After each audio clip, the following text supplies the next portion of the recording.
Hi everyone, welcome back to another Wellness Wednesday. My name is Molly and I am the Wellness Supervisor here at Bircham Hills. So today I thought I would take you through a couple more of my favorite stretches. The ones I'm going to show you today focus a little bit more on our back and on our trunk region. For those of us who have spent a lot of time sitting over the last year or so throughout the pandemic, which is most of us, right? It's really easy to start sitting with those slouched postures like this. Our back is really rounded, right? And along with that starting to kind of cause our back to become uncomfortable, it makes it so that we're not using all of those extensor muscles to sit us upright, and those can become a little bit weaker. So I'll show you some of my favorite stretches. I might throw in an exercise or two there. So let's get going. So the first one I'm going to show you, you can modify it in a couple of different ways. I'll show you kind of the easiest version, and then I'll show you how to kind of progress and make it a little bit more challenging once your flexibility builds. So you're going to start by sitting forward at the edge of your chair, and you want to have your feet planted and your back nice and tall.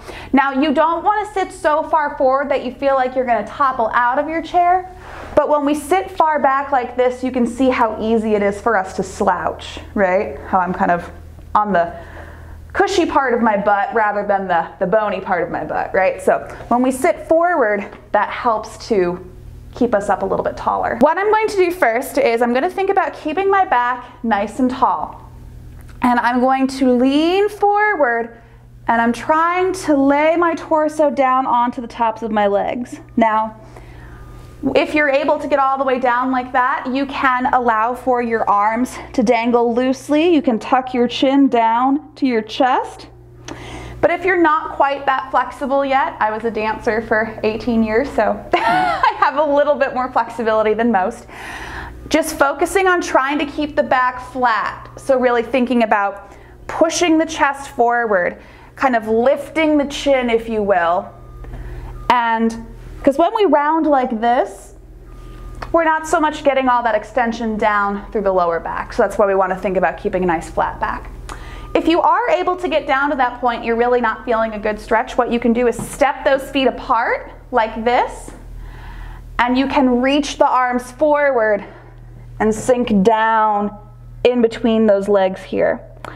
Again, you want to think about tucking the chin down to the chest and really kind of trying to think about letting the top of your head be closest to the floor and let that neck hang nice and loose. So we're here. And then as we get up, we want to think about slowly rolling up one vertebra at a time.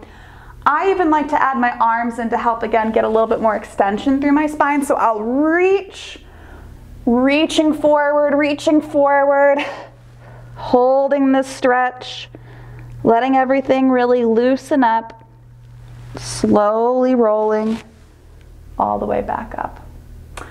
So there's one really easy stretch that you can try for your back. So let's try a couple more here. The next one I'm going to show you deals a little bit more with twisting.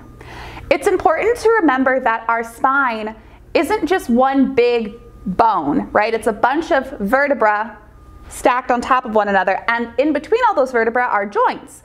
We also have our discs, cartilage, everything that goes into a joint. As we think about moving our spine and keeping our spines healthy, we want to think about all the different ways that our spine is able to move.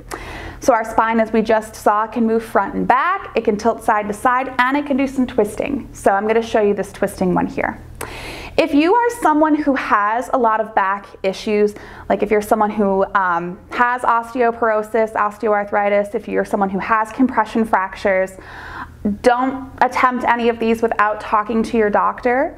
But if overall your back is pretty healthy and you're feeling pretty good, you should be okay.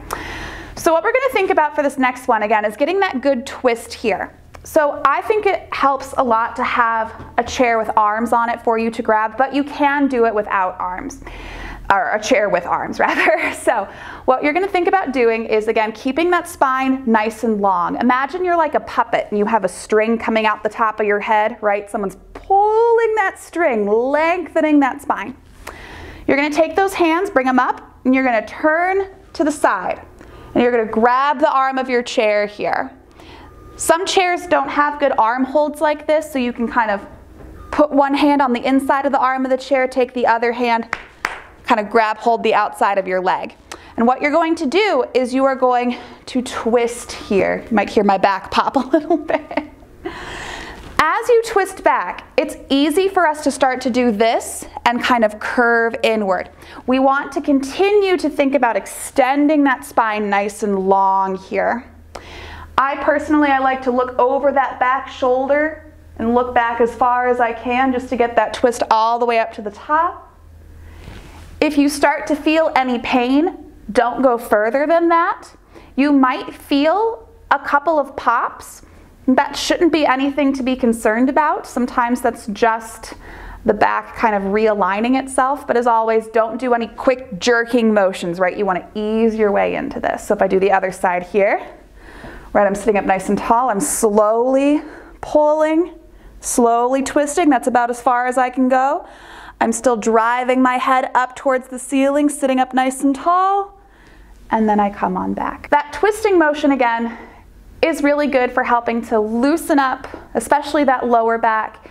If you're somebody who has different things like sciatica, kind of numbness and tingling, that twisting can help to decompress some of those nerve endings in the spine, can help kind of take that pressure off, and that's what gives you that kind of shooting feeling.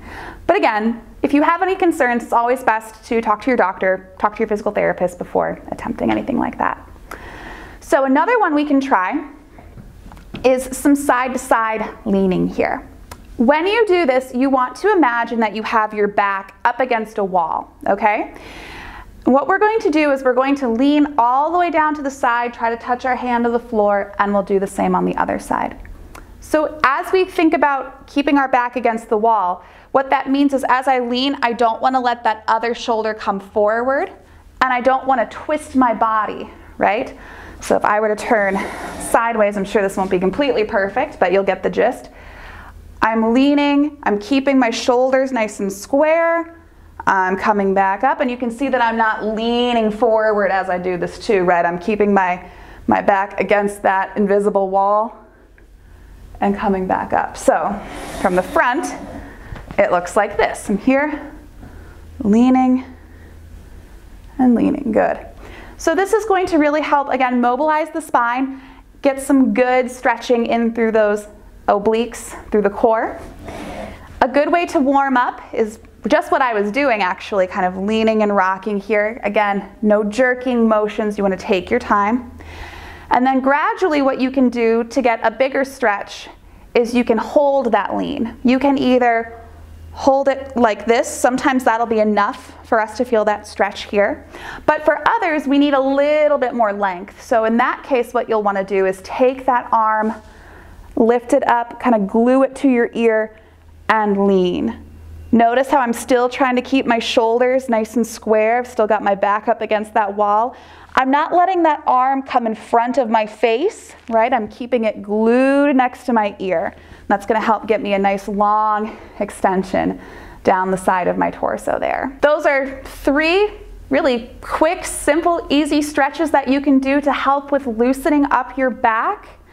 Again, anytime we're doing stretches like this, it helps to be a little bit warmed up beforehand, and you never want to push yourself into a position that's painful. Instead, what we want to do is as soon as we start to feel that stretch, that's where we want to stop, right? And we want to let that stretch kind of work its way out until we eventually, don't feel that twinge. So again, don't use big jerking motions. I just want to make sure everybody's safe as they do these. Really take your time getting into them, take your time getting out of them, and really listen to your body. Everybody's body is a little bit different. I hope that you found these 3 stretches really helpful. I hope this helps some of you to loosen up your back. Hopefully next week I can talk a little bit more about some additional stretches that we can do to not only loosen up our legs, but that will also help with loosening up our hips and our back. So I will leave you with that for today. Have a great rest of your Wellness Wednesday, and we'll see you here next week. Thank you.